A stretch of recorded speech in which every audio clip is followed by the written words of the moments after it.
Alright, I think that's a new record. I should probably find a new area to go to. Huh. I guess I can make sinkholes. Ooh, a cave! Whoa. Looks like some sort of sci-fi spaceship. This is the only entrance to the cave, so how did it get here?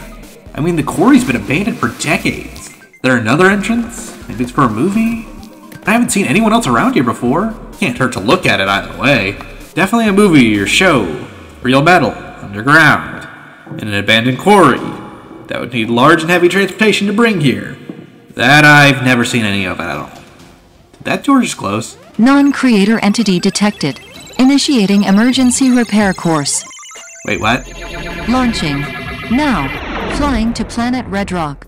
What? Am I in space? Why is there still gravity? What is happening? What's Red Rock? Is this real? This is the Neon Dynamo spaceship. As the first sentient life form aboard, you have been assigned the role of emergency captain. This means you are tasked with repairing the ship until full operation is achieved. This process is done through an emergency flight plan across various planets. The first of which is Red Rock, home to the Red Dwarves with the basic technological experience to begin repairs. Your first job as captain here is to find a willing Red Dwarf to join you as an engineer. The journey will take approximately 7 hours. Until arrival, I have some questions for you. Okay. Firstly, your full name. It's just Rust. I don't have a last name. What's your first language? English. So what's your name, computer voice? I am the built-in guidance system of the Neon Dynamo, the automated navigation artificial intelligence system, or Anais Lite version. Okay, so once I help find a red dwarf, I can go back home, right? I'll come back, and I just want to grab some things and all. I'm sorry, but this task cannot be achieved. What? This ship's functionality while in emergency mode is limited and focused into 5 grades of repair. Grade 5, pre-planning flight to planet Red Rock, pocket space rooms, life support, and basic guidance from Anais Lite. Grade 4, limited destination user control. Grade 3, full destination control. Grade 2, Anais Prime Link restoration. Grade 1, full functionality, excluding all encrypted data. So I can only get back to Earth once we reach Grade 3. Confirmed. How long will that take? Unknown. How long will it take to get to Red Rock? 7 Earth hours. Huh. I see why you said I was free to ask questions. So, what are those pocket space thingies? Several hours later. We have landed on Red Rock. Huh? Oh, not a dream. Okay. That, or I just fell asleep and this is the dream, or, well, I guess that makes even less sense. Please take a universal translator and apply it to your chest underneath your shirt. Right. Not what I was expecting for a universal translator. Oh. I wonder where those red dwarfs are. Who's that heading towards me? Hey, so, person, alien? Okay, I know this is a lot, but I'm a human named Rust from a planet called Earth. I need to find a red dwarf to repair a ship I found. How are you speaking universal? I'm not. This is a universal translator. Man, to get here with a universal translator that has universal? Humans are far more advanced. First, we aren't. I found a strange alien ship that breaks all physical convention I understand. Second, how do you know what a human is? We red dwarfs have some of the most advanced satellites in the known galaxy, so we can receive signals from planets as far off as Earth, though the delay is estimated about 20 Earth years from what we get. We're the only race that actually knows about humans at all. Wait, you're a red dwarf. Why are you so tall? Well, a long time ago, there was a now extinct species we called giants, and by consequence we became the Red Dwarfs. It's kind of in honor of them we keep the name. Speaking of names, mine's Alex. Well, this is the magic spaceship, the Neon Dynamo, complete with onboard intelligence. Weird. Welcome back, Rust. I see you have found a red dwarf rather quickly. Hello, I am Anais. You're not a HAL 9000 kind of robot, are you? Negative. He knows what HAL 9000 is? That would have been 40 years old 20 years ago.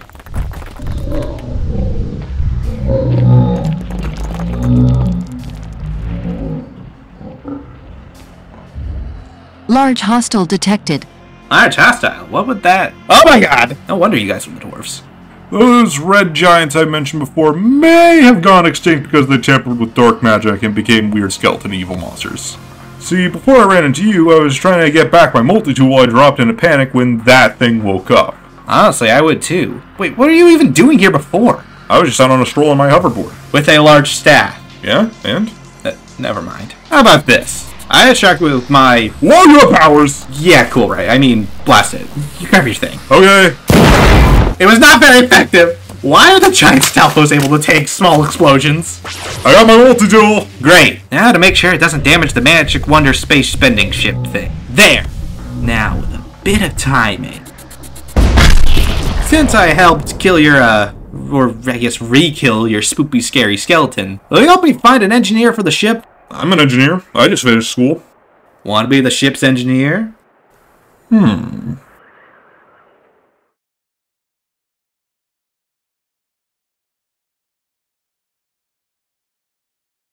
Alright, that was Chapter 1 of the Neon Dynamo, fully dubbed. This is sort of the creator commentary review for the first chapter. This is kind of some lore insights, just random thoughts. Okay, this is one of the first things I would change about Neon Dynamo, and that is this entire first page is wrong. So, I mean, actually the background's fine. The rocks are a little too cartoony to me. I normally do thinner line art from them moving onwards, where I like having big, bulkier things have slightly thicker line art sometimes. Did I draw this with a mouse? I'm genuinely curious, because it's clearly a different thickness than the normal neon is, which I just nickname it Neon Energy in notes and drawing and all that, but it's technically Dynakinetic Energy or Psychokinetic Energy, kind of variable names. This should be the first page. The starburst of the explosion should be the first page, because it leaves the mystery of what his powers will look like, and more like, what's that big explosion and all that. And this is Rust. This page has so many art errors in it, in so many subtle, weird little ways. So, he's using the correct hand at least. He is left-handed. Rust is really thin in this page. He is supposed to be slightly bulky, but like very like he's thin in like normal build, but like by superhero standards. He's thin by like Spider-Man standard, whereas Spider-Man's supposed to be kind of thin and agile, but relative to other superheroes, but he's still pretty bulky by comparison to your average Joe. There are a few like subtle errors, like I in a lot of the early chapters I draw Rust's kind of collar and all of these seams and all that kind of flat, almost like they're paper, rather than drawing them fluffy like I later will go on to. And the two biggest art errors are just fundamentally wrong character design aspects. Rust has flat, normal teeth, and he doesn't have his collar almost at all. It's just kind of this gray circle on it. In editing, I'll fly up a picture of what Rust looks like normally later on, when he has the correct teeth and all that. You can see, beyond just my art talents improvements, what these are fundamentally different design details. Rust's hair also doesn't have as much volume as it will later go on to, even though I actually do like the shading on the hair a lot for this first page. Once again, did I reuse background here? I don't know if I did. But yeah, so this first page, these first few pages, I kind of would rewrite a tiny bit if I did it back, but I think they're overall fine. There's no depth on cracks in the ceiling, but I like the depth of the whole shot overall. I like how much detail I put in the cracks. I think while the art is worse, it does, like, you could tell I was doing detail and I was trying my best. So now, on to the Dynamo itself. The Dynamo might look like a triangle because it is from an overhead perspective. However, the Dynamo is actually a pentagon. If you look at it from a front-facing perspective, it is a flat bottom with this sort of like slightly distorted shape, and I don't ever draw it like that for the most part. But some of the cool lighting here, I think Chapter 1 actually looks better than Chapters 2 and 3, I would say. Also, no speech bubbles yet. The text just floats in the void for now. I think I did it so I could show more art in a page. That was my process, but I realized as I introduce new characters and more things happen, and it's less and less clear whose character's dialogue goes to who, because sometimes I don't always match the color of the text to the core colors of the characters, which makes it harder and harder to figure out who's who. So speech bubbles were a great help for that. That's when I started, and they also allowed me to kind of cut corners a little bit, because I could have a big speech bubble here so I didn't have to draw all the cracks in the wall here. Sometimes cutting corners is useful. 6 pages here. This is just kind of Rust finding the Dynamo. So what will happen here? is Rust finds it, just kind of looking around what the hell is inside of it, and we'll get the launch of the Dynamo, which uses this cool little effect I've never gotten to happen again. I have no clue what brush or thing I used to get this look, but I like it a lot. And we have the activation of Anais Light, who is just this bare bones little AI, very almost quixotic or maybe the inverse of quixotic. So quixotic is a word just means like ideal but impractical. So it's this, basically it's for whenever you're like, oh, I got this great idea, but it's like a Rube Goldberg machine where it does the thing, but it does it in the least logical way possible. Anais is the inverse of this, or Anais Light is. She is practical, but not at all ideal for what you would want your AI to be. She always makes these little changes to the translation and localization. She's almost like the kind of gag I was going for with Anais Light is, it's like if the spaceship's AI, if Jarvis or your kind of advanced interstellar program was run by 4Kids censorship and localization. That was kind of the bit I was going for with her. Which is why she talks a lot, because there's a lot of localization and exposition to cover things that weren't always seen. Because that's kind of part of the gag. She talks to it. She has too much exposition. And she's constantly making random changes to the translation kind of for the sake of it. Like, Alexi, the whole joke with Alexi's name change, eventually, is that she tried to, like, make it more American and more normal from a human getting on the ship. So she changes all these random things for that purpose. Also, our first narrator lines on this page, because Rust is... We can see some of his personality here, but there's not a lot in Chapter 1, because it is the setup. Something I really tried to do in the dub is get across Russ's personality compared to the other characters as much as I could. Like, Anais Light has this very robotic, formal way of speaking, but it's not too robotic. And Alex talks in this very, like, fundamental way. It's just like, this gets the point across almost every line. He very rarely adds in extra random things. Like, Alex would just say, "What's your name, Anais?" He wouldn't say, "So what's your name, computer voice?" I mean, obviously he doesn't know that. Whatever. Point is, he would just say, like, Alex would just say, "What's your name?" He talks, for lack of a better term, more normally. He rarely adds in your random extra words. Though he still does it every now and then. But Rust is informal, which is kind of how I covered writing him for these early chapters. Also, Rust's face is so much more cartoony in these early chapters, but at least I remember to draw the lines there, and Rust's tentacle fingers right here. Proportioning was so hard for me. I started using 3D reference models during the finalization of Chapter 3 and every chapter onwards to get some of the scale right, because that's what I was struggling with the most. I can still freehand scale a lot better now, but for the sake of getting the pages done and the outlines and thinking of it all through, I use a lot of the models for that. And every now and then, if there's a pose where I'm like, because I'm a very visual person, but I'm not good at thinking of visuals. Or at least I'm not good at drawing visuals from my head, and those 3D models help me see what that would actually look like and realize, no, that's stupid, or, oh, hey, that's as cool as I thought it was. And also, I had to completely do a 3D model for the Dynamo, because it is such an inconsistent thing in these early chapters. Once again, there's no crease right here. There's supposed to be a crease. And the universal translators, I just always kind of imply, even if it's not said, that the different characters of the series are getting the translators off screen. So, like, after Chapter 6, when Rain joins, she gets the translator. After Chapter 1 off screen, Alex has his translator put on. I just didn't want to have to draw them putting on the translators, or like the, hey, you should go get your translator, like, every time, because we can assume they've done it. I like this keyboard. It's way too big in this shot, but I like the keyboard as a look. I don't know why Anais is, like, still vertical, as if we're looking at her head on. Russ is canonically playing 51 Clubhouse games. Anyway.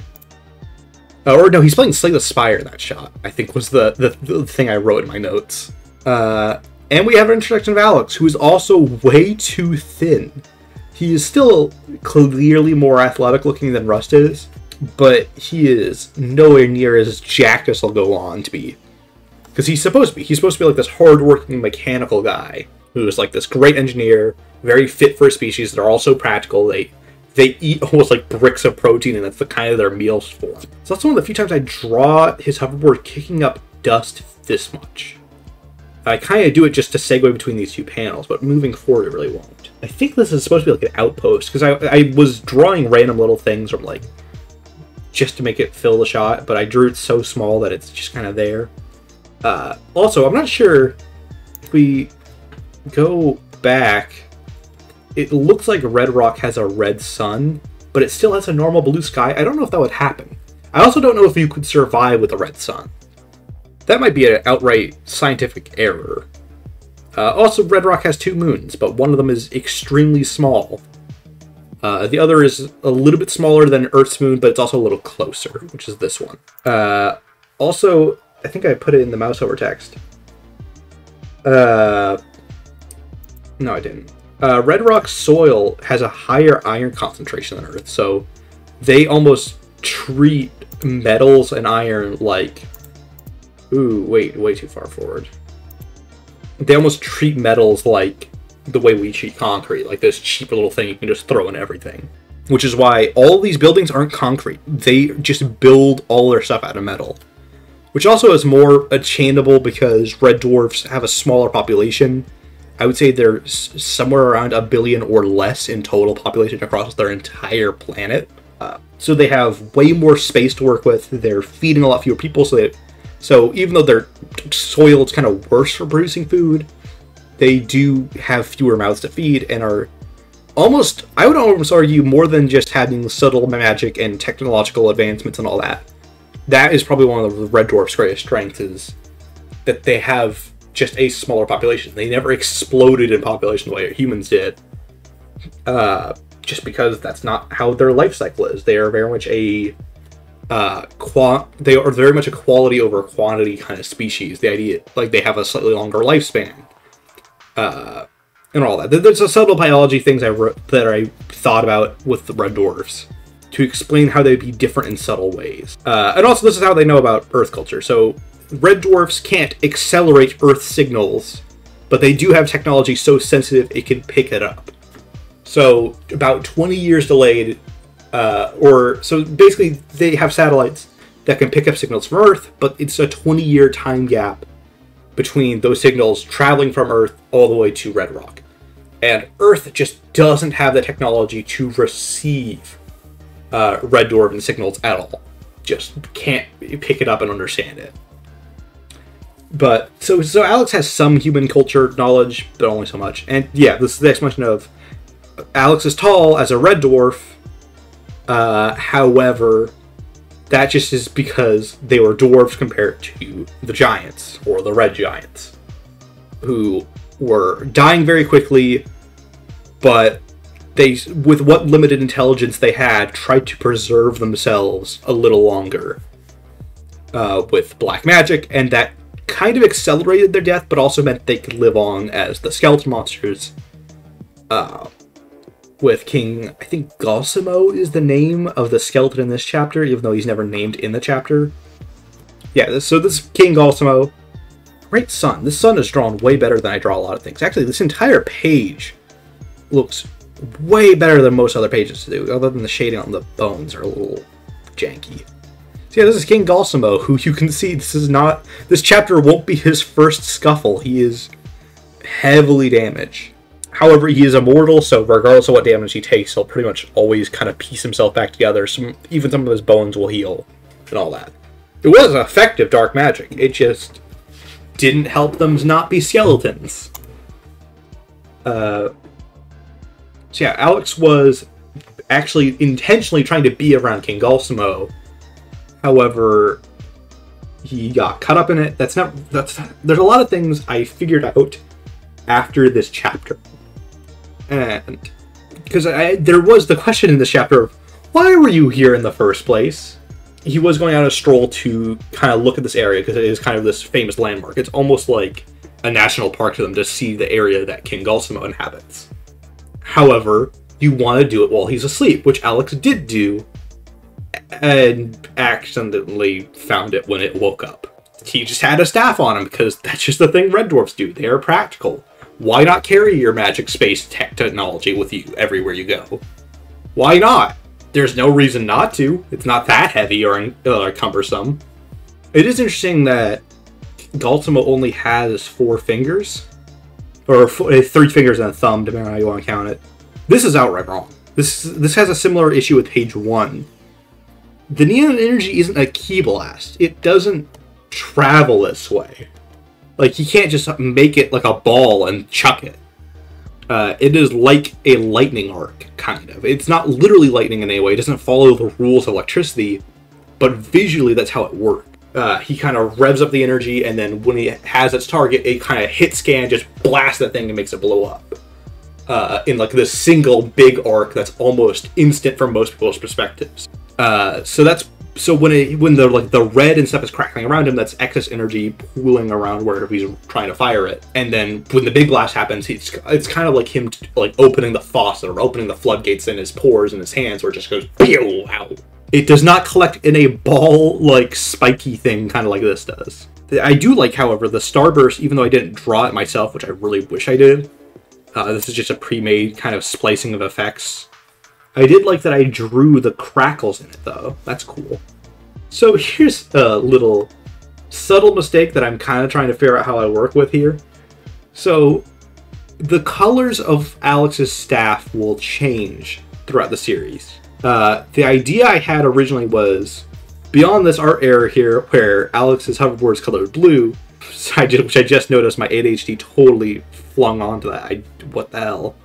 Alex's different colors are supposed to signify different solidities and properties. So, like, the yellow, when I first wrote Chapter 1, was supposed to be like this lightsaber kind of thing, where it has some level of solid tangibility, but primarily just cuts and breaks things. However, that won't really follow up with what we always see. I do think to some extent that's still what he's trying to do. It just raises some questions when he almost uses it on a person in Chapters 2 and 3. Because that implies he was fully willing to cut some of those deep thigh in half. Which I don't really like. Because I guess actually no, I don't. That's not really out of character for Alex. That's out of character for Rust to intentionally try to kill someone. Rust is always a danger by accident. That is the whole, like, the thing he's doing on pages like 1 through 3 is trying to see how big he can get a blast to be without, like, completely letting loose and destroying everything. Like, that's why he says another new spot. I think it's page 3. It's a new record.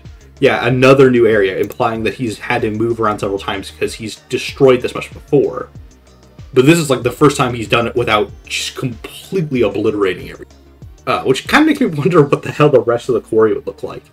And also, how did he not find the sinkhole before? But that's kind of retrospect art problems. Anyway, King Galsimo's dead, in quotation marks. He's actually still alive. Some regenerate with some only... Like, it's kind of like scar tissue rules, where it's one of those, like, King Galsimo can regenerate to some extent to be mostly intact.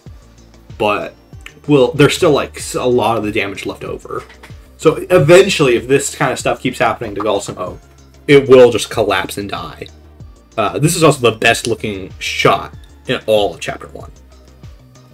I would say. Like, this is really well foreshortened relative to everything else. It's all fairly on model and, like, decently proportioned. Once again, relative to Chapter 1 standards.